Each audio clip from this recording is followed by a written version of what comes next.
asawa ay naramdaman ninyo na para bang nanlamig sa inyo. Naramdaman ninyo na para bang meron siyang third party at minsan na lamang kayong inuuwian. Gusto niyo ba na kahit anong mangyari, umulan man, umaraw, anumang unos na dumating sa inyong buhay ay ang inyong partner ay ang inyong asawa ay hindi kayo iiwan. Yung tipong kahit anong mangyari ay hindi kanya iiwan at hindi ka man lang niya magawang pagtaasan ng boses.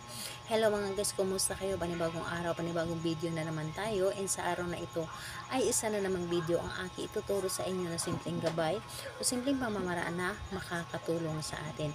At bago ang lahat, gusto ko lang ma-disclaimer sa mga taong hindi naniniwala at hindi gusto ang mga kagaya nitong video. Please skip this video and maghanap kayo ng videos na gustong gusto nyo, dahil ang video na ito ay para lamang ito sa mga taong naniniwala and gusto mo try. Sa lahat po ng mga nagko-comment po dito sa aking video dito sa loob ng aking channel, mag-iingat sa lahat ng mga nagre-reply sa inyo na dinadala kay chat ng WhatsApp and Imo app upang makaiwas po tayo sa scam. Ngayon po ituturo ko sa inyo paano hindi ka iiwan ng inyong asawa. Ito ay para lamang sa mag-asawa, hindi ito pwede sa magkasintahan pa lamang. Ito ay sa mag-asawa na merong anak.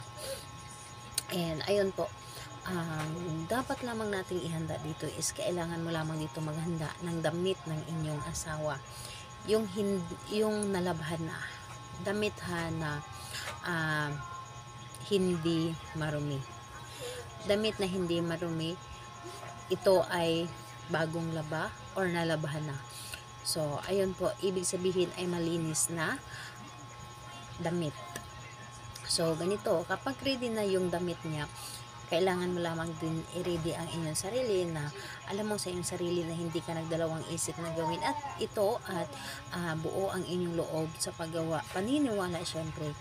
And ayun po, kapag ready ka na ay pwede mo na itong umpisahan. So ganito po ang inyong gagawin. Halimbawa, ikaw ay may anak. Kayo ay may anak. Ang gagawin po ninyo, yung damit ng asawa mo, ito ay ipaunan mo sa iyong anak. Or di kaya ito yung ikumot mo sa iyong anak kapag ito ay natutulog.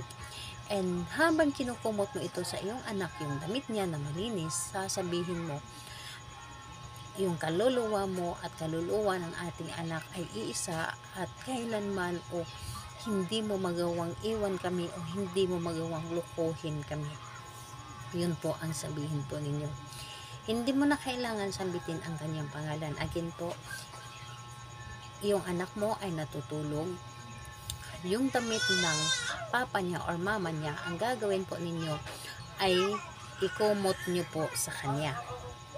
Ikumot mo sa kanya and sabihin mo, kaluluwa mo at kaluluwa ng ating anak ay isa at kailanman ay hindi ka aalis, hindi mo kami iiwan at hindi mo kami lulukuhin.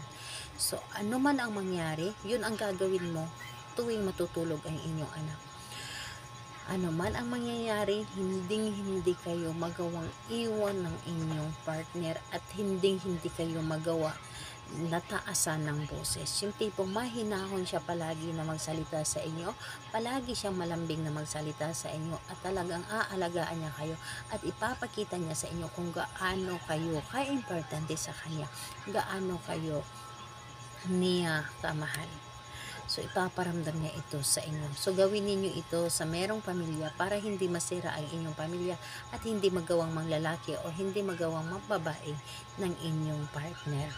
So, ayun po, wala sa araw, wala sa oras na paggawa nito, basta gawin ninyo ito palagi sa inyong anak para yung partner ninyo ay hindi kayo iiwan at hindi kayo lokohin.